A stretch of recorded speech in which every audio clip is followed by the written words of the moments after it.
বর্তমান অন্তর্বর্তী সরকারকে একটি যে বার্তা দিতে চাচ্ছি সেটা হলো যে ৫৩ বছরের ইতিহাসে যে পুরনো পদ্ধতির যে নির্বাচন হয়েছে সেই নির্বাচনগুলো আমাদের সামনে দৃশ্যমান। সেখানে কালো শক্তি পেশি শক্তি কালো টাকার ছড়াছড়ি হয়েছে, ফলে কেন্দ্রগুলো তারা পেশি শক্তি দিয়ে দখল করে জ্যানতেন একটা ভোট করেছে। আমরা দেখেছি দিনের ভোট তারা রাত্রে নিয়েছে।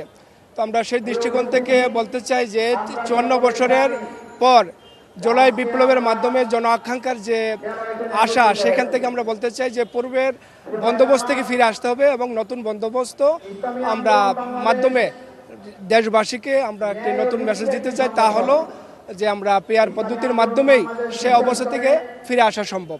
সেই দৃষ্টিকোণ থেকে আমরা জুলাই সনদের আইনি ভিত্তি চাচ্ছি এবং এই সরকারের মাধ্যমেই যেন আইনি ভিত্তিটা তৈরি হয়, এটাও আমাদের আজকের একটা লক্ষ্য। আর গণহত্যার দৃশ্যমান বিচার আমরা চাচ্ছি এবং বিগত সময়ে যে নির্বাচন হয়েছে নতুন বন্দোবস্তর জন্য আমরা দাবি করে আসছি। আর নতুন বন্দোবস্ত কেবল পেয়ার পদ্ধতির নির্বাচনের মাধ্যমেই সম্ভব। আমরা এই দাবি আদায়ে যদি আমাদের প্রয়োজনের সামনে কোনো শক্ত পদক্ষেপও আমাদের যেতে হয়, আমাদের সিদ্ধান্ত আমরা শক্ত পদক্ষেপে যাব। কিন্তু জুলাইয়ের গণবিপ্লব যে রক্তের উপর ভর করে হয়েছে, যে গণহত্যা ফ্যাসিস্ট আওয়ামী লীগ চালিয়েছে, তার বিচারে বাংলার মাটিতে হতে হবে এবং প্রয়োজনীয় রাষ্ট্র সংস্কার এবং আরেকটা গণদাবি যেটা যে পেয়ার পদ্ধতির নির্বাচন। এই দাবিগুলো বর্তমান কিন্তু কোনো দলের দাবি নয়, এটা গণদাবিতে পরিণত হয়েছে এবং জুলাই সনদের আইনি ভিত্তি।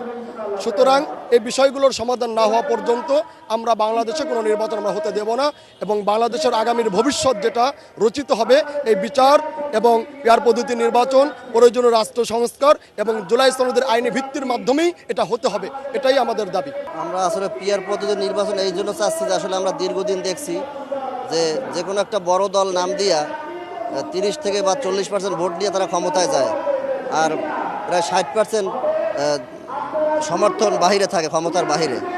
এরা এই 30-40% নিয়ে সমর্থন নিয়ে যারা ক্ষমতায় যায়, এরা এই 60% লোকদের উপর জুলুম করে, অত্যাচার করে। এইভাবে আজকে 52 বছর এই দেশে শাসন চলছে। আমরা পিয়ার পদ্ধতি চাচ্ছি যে পিয়ার পদ্ধতি হইলে যদি কোনো একটা ছোট দল হয়, সে 1% ভোটও পায়, সে 3টে আসন নিয়ে সে সংসদে যাইতে পারবে। তাহলে সব দল যদি পার্লামেন্টে যেতে পারে, তাই আর বাহিরে কোনো আন্দোলন সংগ্রাম হবে না, সবার মতামতের ভিত্তিতে দেশ পরিচালনা হবে।